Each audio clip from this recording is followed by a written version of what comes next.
All right, Marco with Trucking the Cash Flow back with another video. And in this video, I'm going to break down basically how I'm average, right? Sometimes I make more, sometimes I make less. But basically how I average right around 10,000 a week per truck. I have a small fleet, step decks and RGNs, and we average right around 10,000 per week.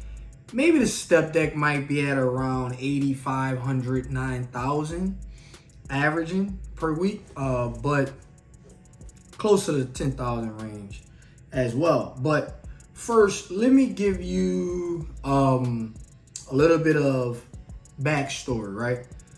So as you all know who watch my videos, and if you don't watch my videos, you really need to. I believe that I have some, good value in my videos, so make sure you go watch, go through my content and go through my channel and watch my videos. But those of you who watch my videos know a little bit about the history that I've been doing this for a while now, going on 18, 19 years. I always forget if it's 18 or 19. I don't know. I gotta actually calculate it. But basically, my grandfather was in trucking. My father was in trucking. Now I'm into trucking. And just a little short backstory. I'm not going to go all the way back to the very beginning. But basically, pre-pandemic, I had a nice sized trucking company, okay? 10 units plus, trailers, multiple drivers, team drivers, etc., okay? Making really, really good money. Cash flowing, a lot of money a month, in my opinion. Most money I've ever made. And right before the pandemic happened, I basically was not doing the right thing with my business, and I was basically going bankrupt, okay? And basically when the pandemic happened, right when it happened, that just sped up the process, and it just basically put me out of business. Pandemic right before the pandemic, I was already not doing too good. Wasn't cash flowing enough. I couldn't keep up with the payments, with my overhead on everything. So it really wasn't making money. A lot of my accounts was going negative and couldn't keep up with fuel bills. Just a lot of stuff was going on. And then bam, pandemic, right? Pandemic happened. And right when the pandemic happened, everything shut down. So that just basically killed my income. And then right before the pandemic, I actually jumped into real estate with my wife, my wife now.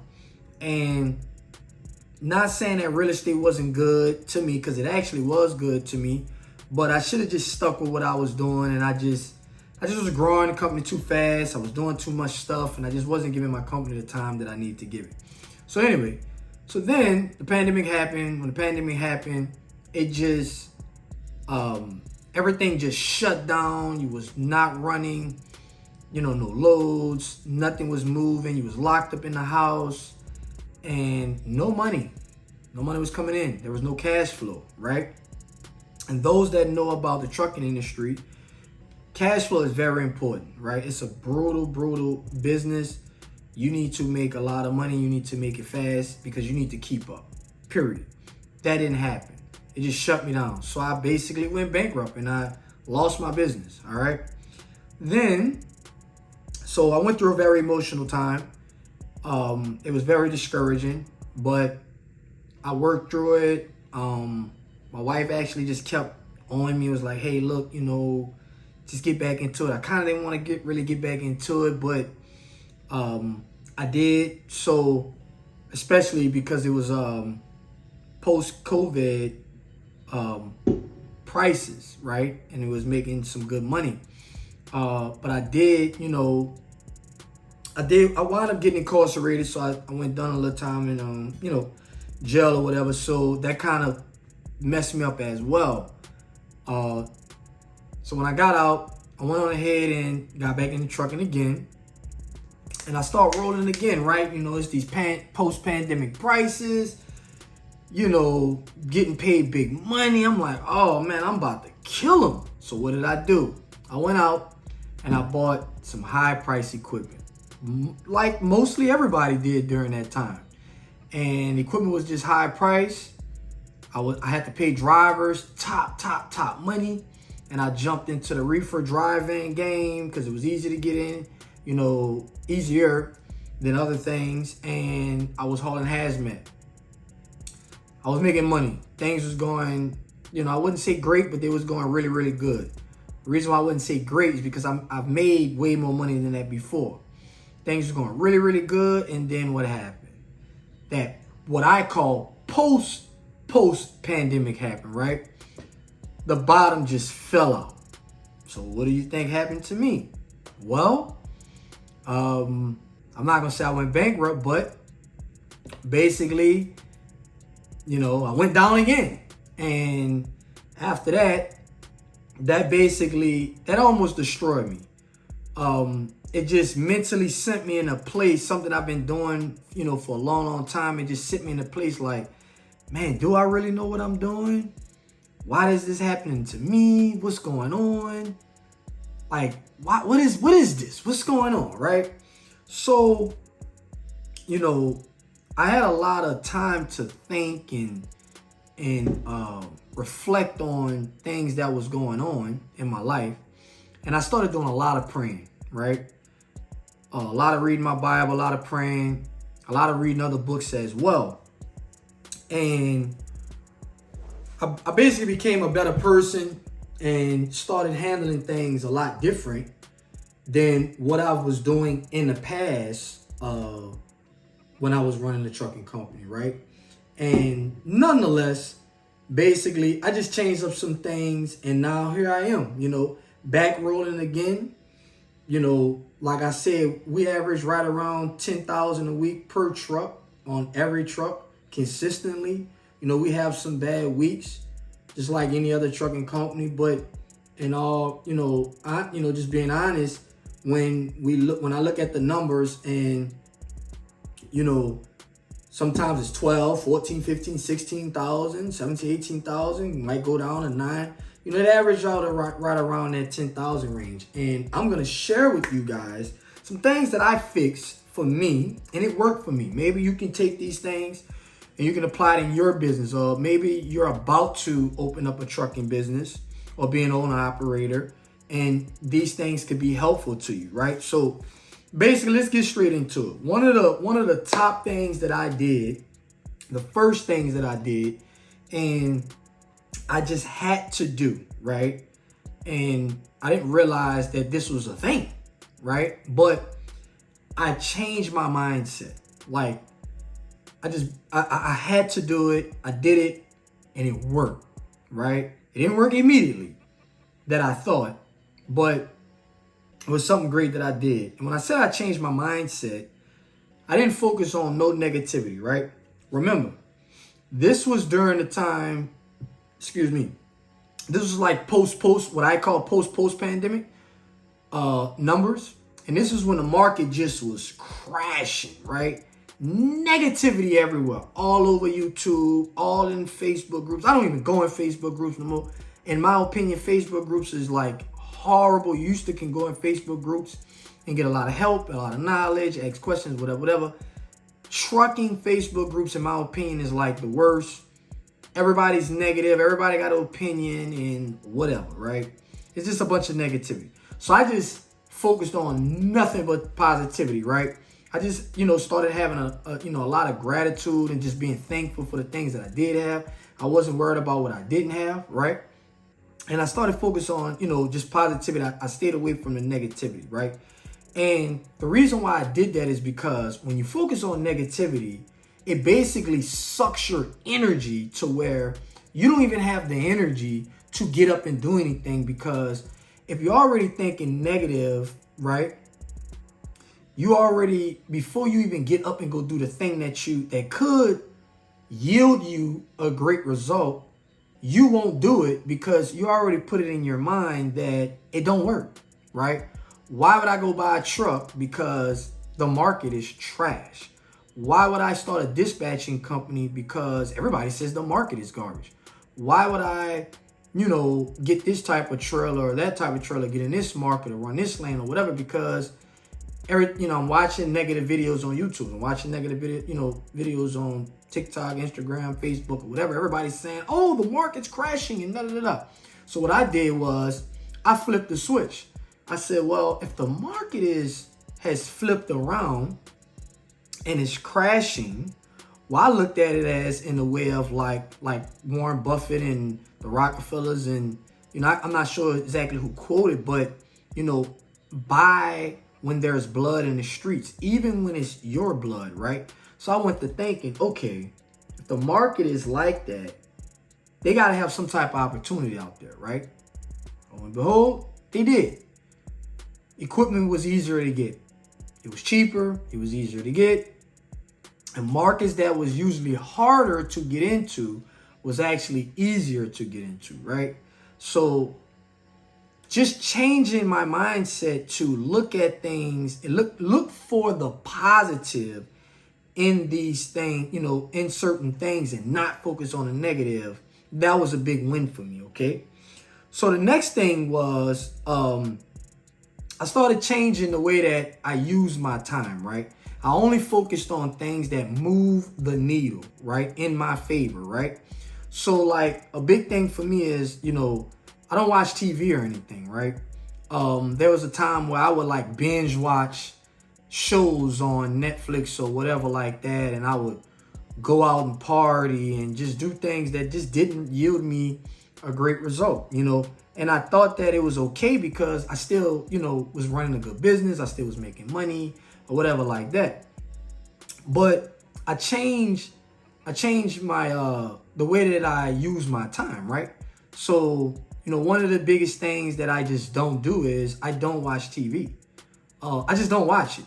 I might watch TV a little bit with my family, my wife, or something like that, maybe like once a week, or maybe once every 2 weeks, or like once every 3 weeks, right? I don't do it. It just doesn't, it's a waste of time, for me, right? And I'm giving you what I do, with the things that I've changed and what I do now currently that literally sped up the process of me growing a business, making more money, and I do this every week. You go watch my videos, you'll see it.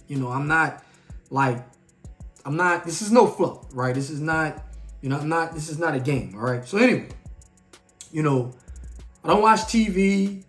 I don't answer the calls when they call and say, let's go out, let's go do this, let's go do that. I don't answer the phone for everybody.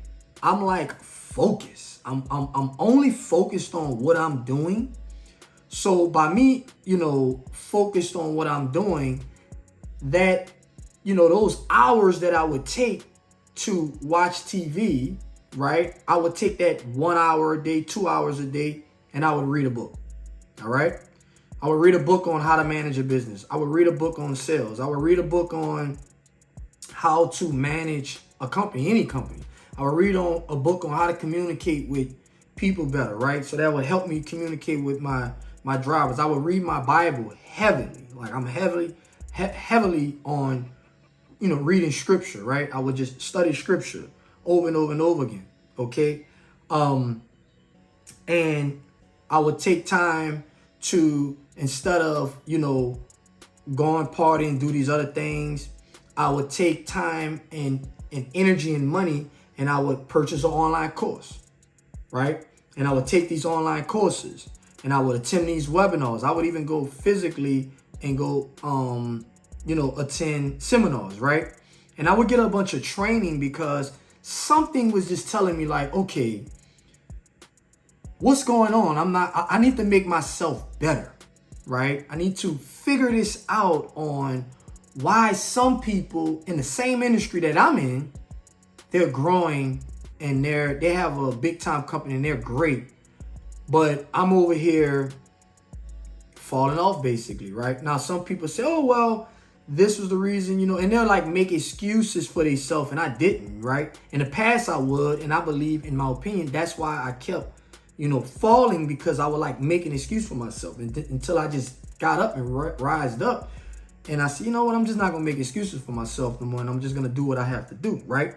So, I studied more about my equipment. So I started learning more about equipment, right?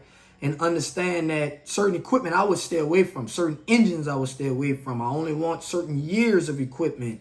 I would only, I would study more about warranties. I would, study more about, what type of equipment makes the most money, but also how does it, what type of money does it take to actually maintain that equipment and keep that equipment going? Stuff like that, right? I studied the market way more, right?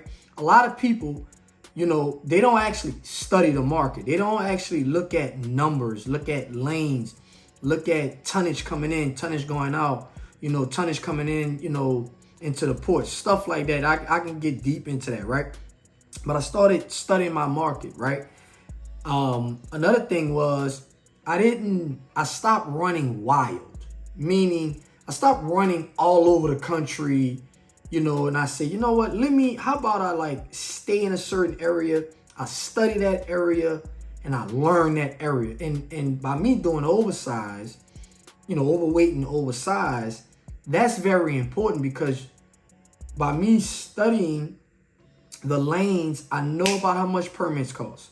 I know what days that they're gonna allow you to run versus what days they're not gonna allow you to run. I know exactly when I need an escort, when I don't need an escort. I know about how much the escort is. Stuff like that. So I can give a quote. I can, call up on a load, or I can give a number on a load, a quote on the load like that, while the next person, it might take them a while, or they might overshoot it and then they don't get the load, or they might undershoot it and they take this load and they lost money, right? But that came over time and came from studying, all right? The next thing was I changed the type of market, or basically loads, that I was going after. Where I would usually, before would go after loads that I, in my opinion, was low paying, which regular drive van, reefer loads, or whatever. Even though I still would haul loads that pay big money, but in the past I would also do other loads. But now I don't focus on those loads at all. I only focus on high paying loads that's in my niche, my market, that's in my reach, that I can do, right? Of course, I don't have the equipment to haul, me personally, I don't own equipment that can haul 100, 150, 200, 1,000-pound loads or anything like that. So I stay within my reach, but I only focus on the high paying loads. Even if I have to deadhead 200-300 miles to get to this load, that's all I don't even look at bad loads. I just don't do it, right? It has to make sense. It has to make me money, or I don't do it. I don't freak out and be like, oh, I need this load. Once again, that's the negativity. I don't go that route, all right? So I focus on high paying loads, and I switched the market, all right? I went from, remember, I was doing the drive van and the reefer, and I was doing the hazmat, all right? Which in my opinion is something good to get into, and they pay money, right? But I came from open deck freight, so when I said, well, let me tap into this, and I really went to looking at the oversized and the heavy hauling.